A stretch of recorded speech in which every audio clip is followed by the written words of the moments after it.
بسم اللہ الرحمن الرحیم۔ السلام علیکم یوٹیوب چینل کی طرف سے طارق خان۔ اس وقت ہم سب سے پہلے سعودی عرب کی بات کریں گے، جو انہوں نے یمن پر حملہ کیا ہے۔ اس کے بعد ہم عمران خان کی پارٹی PTI کے بارے میں بات کریں گے۔ اس وقت جو بات چل رہی ہے کہ سعودی عرب نے یمن پر حملہ کر دیا ہے، یہ ایسا نہیں ہے۔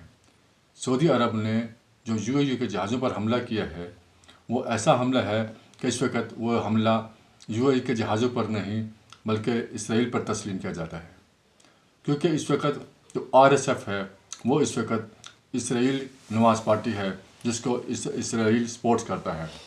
اور ایسے وقت میں کہ یمن جو کہ حوثی جسے کہا جاتا ہے، وہ فلسطین کے لیے ایک ایسے وقت میں کھڑے ہوئے ہیں کہ جس وقت ان کے پاس اتنی طاقت بھی نہیں تھی، اس کے باوجود وہ کھل کر اسرائیل کے ساتھ بھی لڑے، امریکہ کے ساتھ بھی لڑے اور مکمل یورپی یونین کے ساتھ بھی ٹکرا گئے۔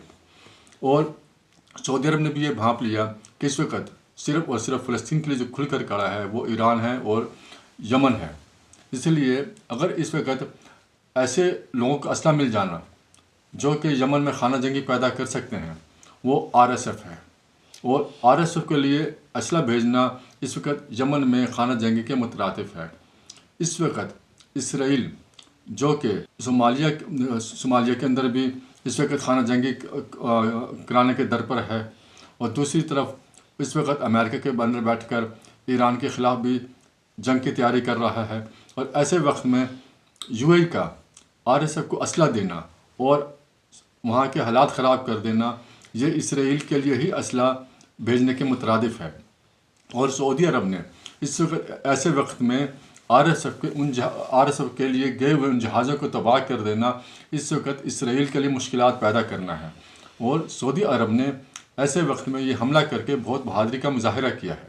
اور UAE کا RSF کو اسلحہ بھیجنا اس وقت اسرائیل کی امداد کرنے کے ہی مترادف ہے، کیونکہ یمن واحد ایسا ملک ہے جو اس وقت فلسطین کی مدد کر رہا ہے۔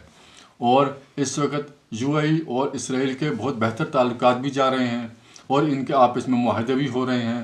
اس لیے اس وقت یہ اسلحہ بھیجنا اسرائیل کو ہی خوش کرنے کے مترادف ہے۔ اور یہ اس وقت جو سعودیہ نے حملہ کیا ہے اس وقت UAE کے جہازوں پر، یہ UAE کو اتنا جھٹکا نہیں ملا جتنا کہ اسرائیل کو ملا ہوگا۔ اور اسرائیل اور امریکہ کا مقابلہ جو یمن نے کیا ہے، وہ اس وقت کسی مسلمان ملک نے نہیں کیا۔ اور دوسرا کہ سعودی عرب کو بھی معلوم ہے کہ اس کا پاکستان کے ساتھ دفاعی معاہدہ ہو چکا ہے، اور اس نے اسی چیز کا فائدہ اٹھاتے ہوئے اور عقل مندی کا ثبوت دیتے ہوئے کام کیا، اور یہ کام پاکستان کی مرضی کے بغیر نہیں ہو سکتا تھا۔ اس کا مطلب ہے کہ اس کے اندر پاکستان کی مرضی بھی شامل ہے، جو انہوں نے یمن کے اندر UAE کے جہازوں کو بنایا، اور اس کے اندر پاکستان کا کردار بھی ہوگا۔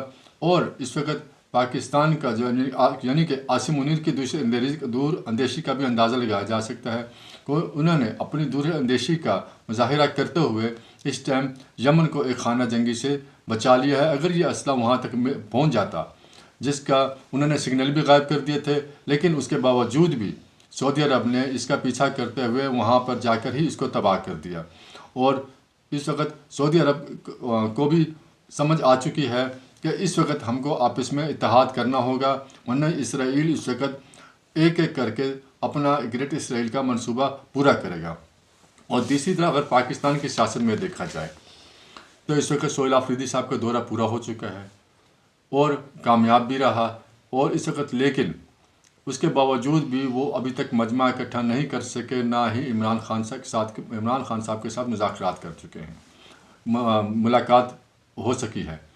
اور اس وقت اگر پاکستان کی سیاست میں دیکھیں تو اگر اس وقت بھی PTI ہوش کے ناخن نہیں لیتی کہ پاکستان اتنے کرائسس سے گزر رہا ہے، اگر PTI جتنا بھی زور لگا لے، لیکن اگر حکومت کی کارکردگی اور عاصم منیر صاحب کی خارجہ پالیسی کو دیکھیں تو اس وقت عوام بھی ان سے عاصم منیر صاحب سے خوش ہے، اور وہ عاصم منیر صاحب کو ہی اس وقت سیٹ پر دیکھنا چاہتی ہے کہ جیسا انہوں نے پاکستان کو اس وقت عزت دلوائی ہے، اور جیسا کہ میں نے UAE کی اور سعودی عرب کی بات کی ہے کہ انہوں نے دوسرے اندیشی کا مظاہرہ کرتے ہوئے انہوں نے اسرائیل کو بہت بڑا نقصان دیا ہے۔